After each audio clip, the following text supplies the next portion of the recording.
Je vais vous faire la recette du samedi. J'ai choisi de faire les brownies. Brownies, recette que j'ai reçue par Solo. Donc je vous montre la recette. Je vous la publierai tout à l'heure. Pour ce faire, il vous faut 200 g de chocolat noir,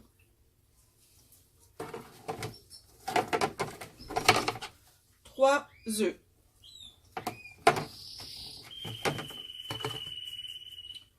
50 g de farine non fermentante, 20 g d'amandes en poudre, 130 g de sucre ou de sucre vanillé. Donc moi j'ai mis 110 g de sucre normal et j'ai mis 2 sucres vanillés. Et alors ici 130 g de Solo. Un plat, un poêlon et un moule sulfurisé pour brownies. Donc je vais commencer à casser les morceaux de chocolat dans mon poêlon et y mettre la matière grasse pour le faire fondre.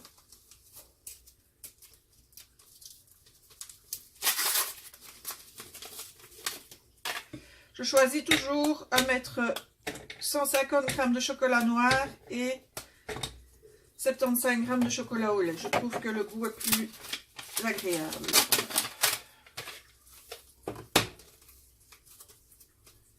Ça, c'est un choix personnel, hein. Vous pouvez suivre la recette à la lettre ou changer comme moi selon votre goût. Mais c'est une recette que je connais bien et que j'ai déjà faite, donc je peux vous dire que j'aime mieux avec le chocolat au lait.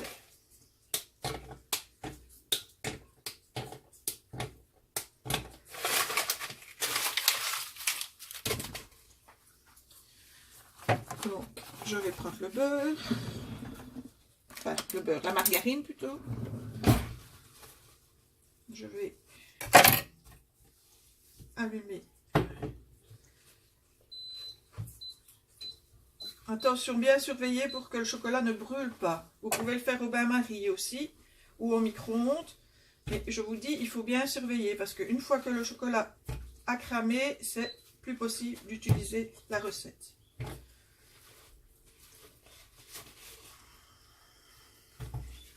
C'est aussi selon votre goût et selon votre habitude. Moi, j'ai l'habitude de le faire comme ça. Maintenant, chacun son idée. Bon, ben ça, voilà. Dans mon plat ici, je vais mettre... Je suis la recette en même temps que vous. Hein, comme ça fait vraiment comme si c'était vous chez vous. Donc, je vais mettre les œufs, le sucre, et je vais fouetter en ruban. Je ne sais pas si vous savez ce que ça veut dire, fouetter en ruban. Ça veut dire que les œufs blanchissent et que vous voyez votre fouet travailler dedans. Je vous montrerai une fois que ce sera fait.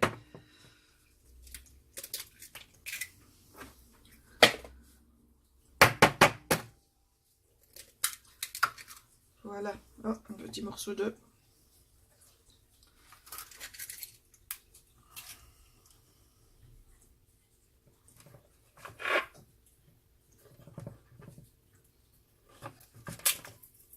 Si je le casse encore plus, ça n'ira pas. Voilà, j'ai retiré le petit morceau. Voilà. Je serai pour le petit accident. On voit que je suis un peu novice.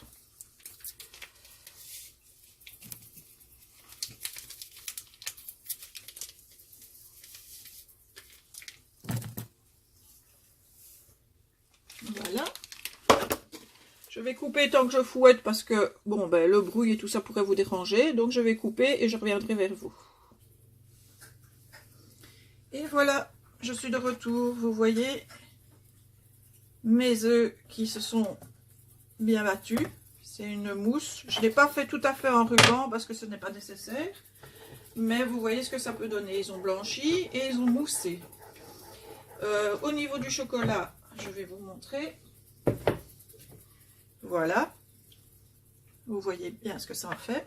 Il reste des petits morceaux, mais j'ai coupé la source de chaleur et je continue à les faire fondre dans la matière. Parce que sinon je risque d'avoir mon chocolat brûlé. Je suis belge, donc j'utilise du chocolat Côte d'Or, mais vous pouvez utiliser le chocolat que vous avez envie.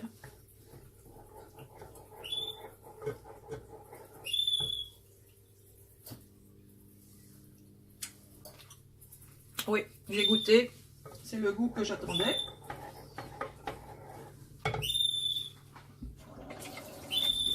Voilà, je lave mes mains.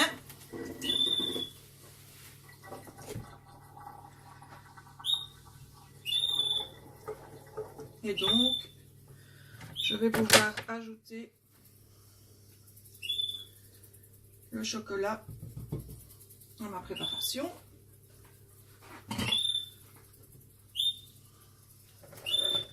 Je vais mettre un petit torchon en dessous de mon plat pour qu'il ne bouge pas. Ça, c'est un petit truc que j'ai appris à l'école.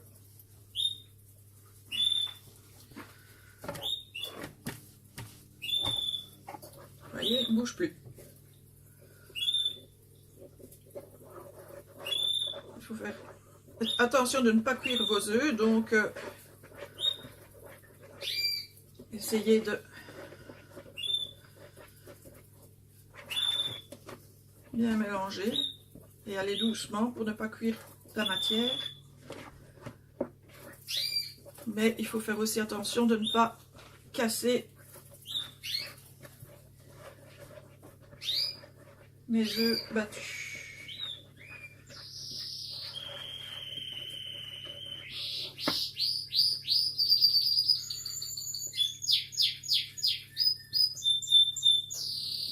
Quand je vous disais que je n'étais jamais dans le silence, vous entendez mes beaux petits canaris chanter?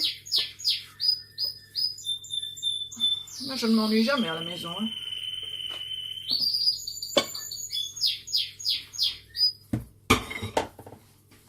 Voilà. Je vous montre ce que ça fait.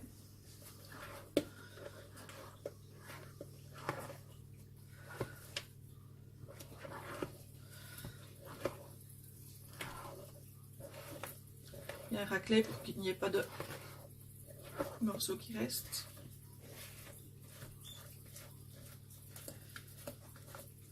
Quand je fais ça à la spatule, c'est plus propre et plus facile. Donc là, je vais prendre ma farine. Je vais vider ma farine. Prendre mes amandes, vider mes amandes.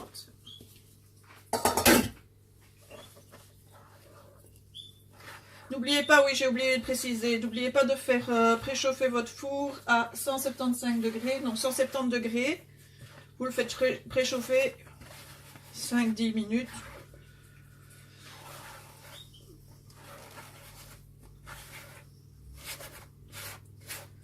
Je vais prendre mon autre spatule, je l'ai mieux en main que celle-ci. Celle-ci est trop fine.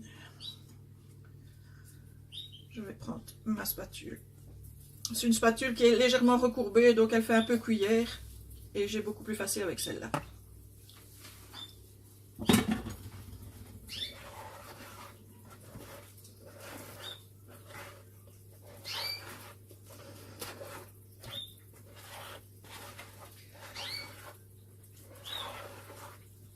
Maintenant, dans cette matière, vous pouvez rajouter des morceaux de noisettes, des morceaux de noix de pécan. Vous pouvez rajouter ce que vous voulez. Ici, on préfère nature, mais vous pouvez rajouter aussi des petits morceaux de grains de chocolat.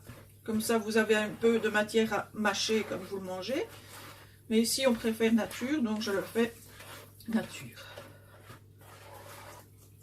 Mais vous pouvez toujours agrémenter de tout ce que vous voulez. Et voilà. Donc je prends mon plat que j'ai bien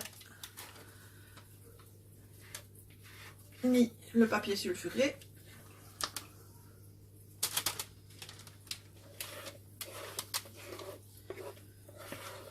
Sulfurisé. Oh là là là là.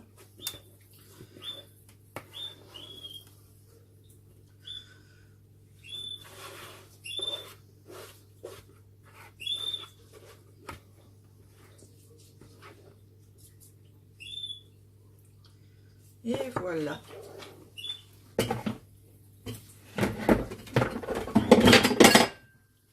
Rien de cassé. Et voilà. Vous avez, je vais vous prendre la caméra. Vous avez la recette qui est faite ici. Vous n'avez plus qu'à mettre au four. Et vous mettez au four 25 minutes dans un four préchauffé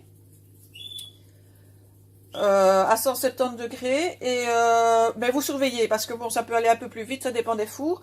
Donc en fait, quand vous pouvez mettre un couteau, une lame de couteau au milieu du gâteau et qu'elle ressort sèche de pâte, donc c'est qu'il est cuit.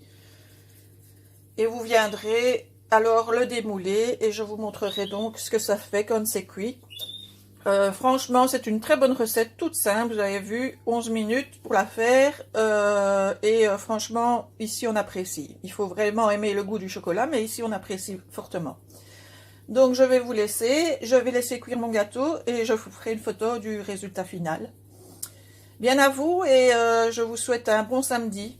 Bon week-end à tous.